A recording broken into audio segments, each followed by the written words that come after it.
নিজের ভাগ্য পরিবর্তনের জন্য রাজনীতি নয়, রাজনীতি হচ্ছে সাধারণ মানুষের ভাগ্য পরিবর্তনের জন্য।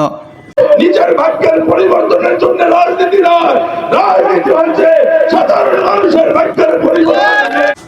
রানীনগর ইউনিয়ন বিএনপি কর্তৃক আয়োজিত এক কর্মী সভায় প্রধান অতিথির বক্তব্যে একথা বলেন পাবনা 2 আসনের বিএনপির সাবেক সংসদ সদস্য অ্যাডভোকেট AKM সেলিম রেজা হাবিব। 2008 সালে শেখ মুজিবুর রহমানের কন্যা শেখ হাসিনা ক্ষমতা আসার পরে বাংলাদেশের মানুষের মৌলিক অধিকার, গণতান্ত্রিক অধিকার, ভোটের অধিকার হরণ করে যে একদলীয় শাসন এদেশের মানুষের উপর চাপিয়ে দিয়েছিল, তার ওই ফলশ্রুতিতে আবার একটি 5ই আগস্টের সৃষ্টি হয়েছে। যে আগস্টে শুধু শেখ হাসিনা পালায় নাই, বাংলাদেশ আওয়ামী লীগের সমস্ত নেতা কর্মীরা আজকে পালিয়ে গিয়েছে। তার ইতিহাস বাংলাদেশ তো দূরে থাক, দক্ষিণ পূর্ব এশিয়াতে দূরে থাক, সারা পৃথিবীর ইতিহাসে নেই যে কোনো একটি রাজনৈতিক দল তাদের কৃতকর্মের কারণে একেবারে শিকড় শুদ্ধ দেশ ছেড়ে পলায়ন করে। শেখ হাসিনার অধ্যত্ব, শেখ হাসিনার অহংকার, শেখ হাসিনার প্রতিশোধ পরায়ণতা বাংলাদেশের মানুষকে এতটাই বিক্ষুব্ধ করে তুলেছিল যে আমাদের সন্তানরা বন্দুকের নুলের সামনে বুক চিতিয়ে দিয়ে রক্ত দিয়েছে, কিন্তু শেখ হাসিনাকে বাংলাদেশ থেকে বিতাড়িত করে ছেড়েছে। নিজের ভাগ্যের পরিবর্তনের জন্য রাজনীতি নয়, রাজনীতি হচ্ছে সাধারণ মানুষের ভাগ্যের পরিবর্তন।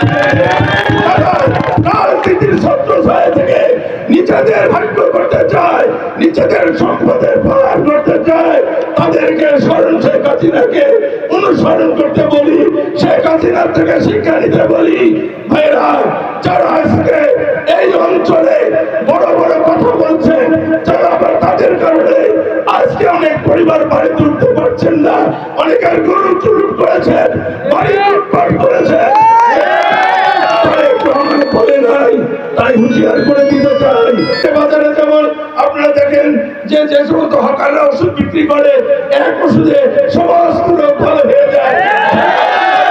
আজকে একটি শ্রেণী তৈরি হয়েছে, তারা বলে বেড়াচ্ছে যে তাদের নেতা একটা মনোনয়ন পাবে, এর বাইরেও আরো নাকি 10-15টা মনোনয়ন তিনি দেবেন।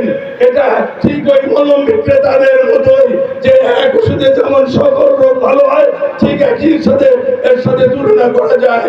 বাংলাদেশ জাতীয়তাবাদী দল বা যে আওয়ামী লীগের মতো দল বা যে কোনো দলে একমাত্র সেই দলের সভানেত্রী বলতে পারে তিনি মনোনয়ন পাবেন, এর বাইরে কারো বলার ক্ষমতা নাই যে আমি মনোনয়ন পাবো।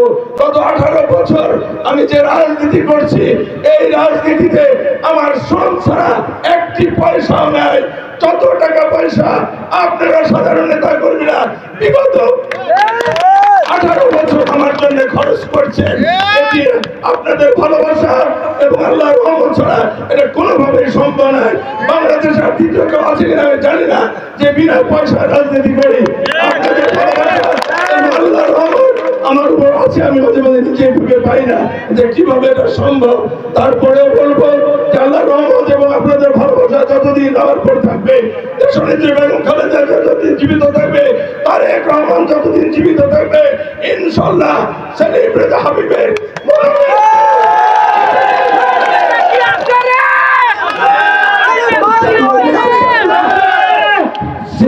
সাল থেকে আপনাদের সাথে আছি।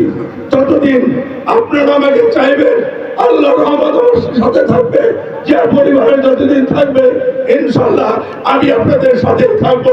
যে পরিবারের সাথে থাকবো, এই কথা বলে আপনাদের এই আয়োজন করেছেন তাদের সবাইকে আন্তরিক ধন্যবাদ এবং কৃতজ্ঞতা জানিয়ে আমি আমার বক্তব্য শেষ করছি। আল্লাহ হাফেজ। বাংলাদেশ জিন্দাবাদ, বাংলাদেশ জাতীয়তাবাদী দল জিন্দাবাদ, শহীদ দেশনেত্রী বেগম খালেদা জিন্দাবাদ। রোববার বিকেলে পাবনা সুজানগর উপজেলার রানীনগর ইউনিয়নের বাগুলপুর হাইস্কুল মাঠে আয়োজিত বিএনপির কর্মী সভায় সভাপতিত্ব করেন রানীনগর ইউনিয়ন বিএনপির প্রবীণ নেতা ও রানীনগর ইউনিয়ন বিএনপির সভাপতি মোহাম্মদ আরশেদ আলী মোল্লা। এ সময় সাবেক MP advocate AKM Selim Reza Habib ছাড়াও উপস্থিত ছিলেন বেড়া এবং সুজানগর উপজেলা বিএনপির ও সহযোগী সংগঠনের বিভিন্ন পর্যায়ের নেতৃবৃন্দ।